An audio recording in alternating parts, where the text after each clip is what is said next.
card, and the thought behind this card was using some packing paper that actually came in a recent purchase, and I had some glass that was wrapped up in this, and I thought, you know what, I can use this as an element in my card.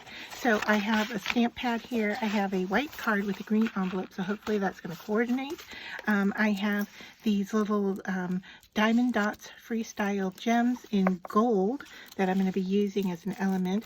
And then I have some words here that I made out of washi tape and then ran through a die cut. And this was from another post that I can share how these were made.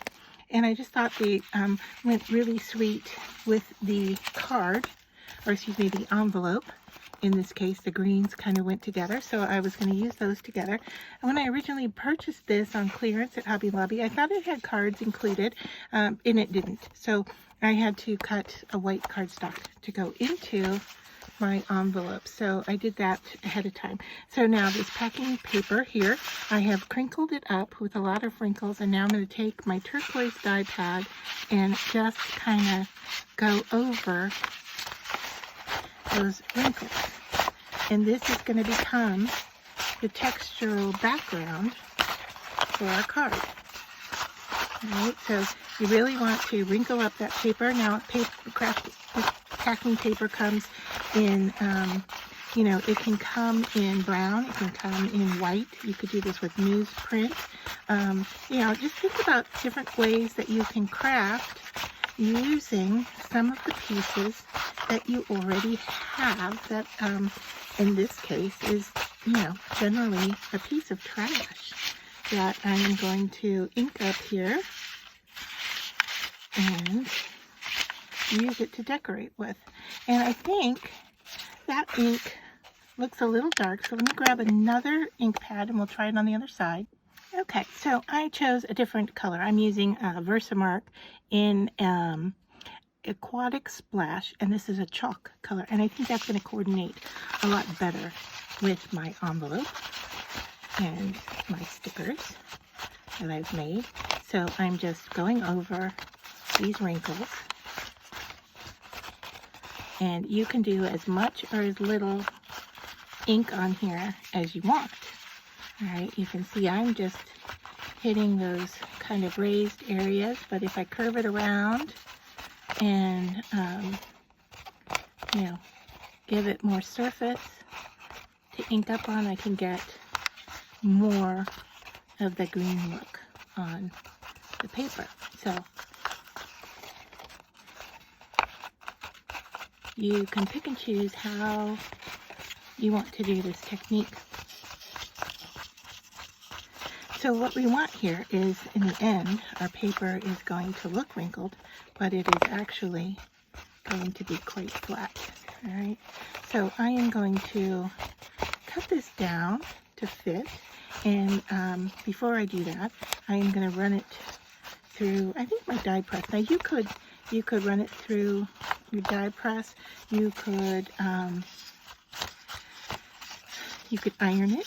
You could let it sit under some weights. But to speed things up, I think I am going to send it through my die cutting machine, and let's see if that flattens it out enough without having to do too much more work to get it to be flat. So now I'm just kind of honing in on where I want some of that green to show up. All right, so I think that's good. And now I'm going to flatten it. All right, so I have flattened and cut down this piece, and after crumpling it, it becomes very, very soft. And so cutting it on a paper trimmer, I actually tore the corner. And I don't know that you can see it here, but this is the corner. I actually fixed it with putting some tape on the back and lined up a piece. This corner piece here doesn't even go with this design here. I couldn't find it, so I just pieced in a piece that would fit in there. And so now we're going to stick that down to our card front. And it's not perfectly flat. I mean, if you wanted yours to be perfectly flat, you could, of course, go ahead and flatten it more. I did mine, like I said, through my die cut machine, and You could iron it, put it underneath books. You could do this ahead of time and have these ready to use. So now I'm just going to center this, make sure I got my card going the right way as I'm moving forward with my design here. Okay, and I am just going to lay that down like so. And you can see the edges have a little bit of fuzz to them. You could enhance that or leave it as is. And then I am going to add my little hello sticker here. If I can get it off of my Xyron sheet. Now I made these ahead and I just set them, you know, I just store them for a quick use like this. So I'm going to take this hello off of here. It has all of its sticky goodness to it. All right, and I'm going to try to pick up some of that extra before I put it down. But I just want this to be simple and right down here in the corner, like so. And then to clean up that adhesive, let me see if I have my gum eraser somewhere in here. If not, for this video, there we go, I found it. All right, so here's your gum eraser, and you're just going to go in and clean up any of that extra adhesive. Be careful you don't take the washi tape off like I am doing right now. So I may have to go in and do a little fixing and adjusting here. Be a little bit more careful with my cleanup of the adhesive so that washi tape doesn't come off.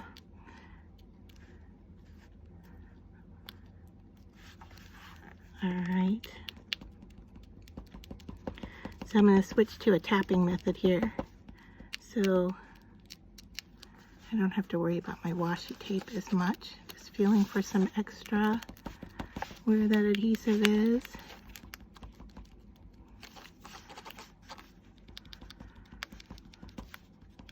Okay, I think that's good enough. And the other thing I can do here is I can pounce this. If you have one of these embossing powder, you know, pouncers, you can pounce onto that adhesive and wipe off the excess here. This is just a wet baby wipe, and I'm not really even rubbing, I'm just tapping the excess powder off. All right, and that will cover up that stickiness. And then the last thing we have are those little gems to place. So let's see what they look like and if I want to use them. All right, so I just have 3 little gold gems here. That one is upside down.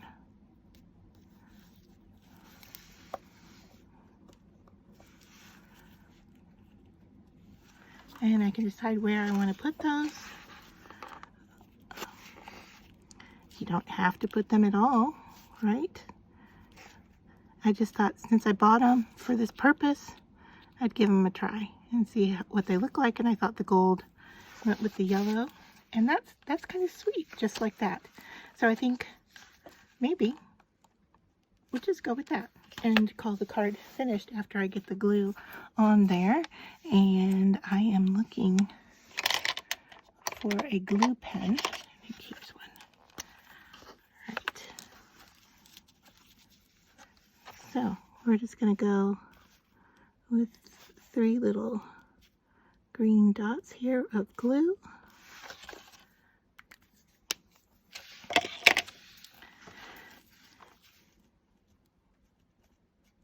Set those in.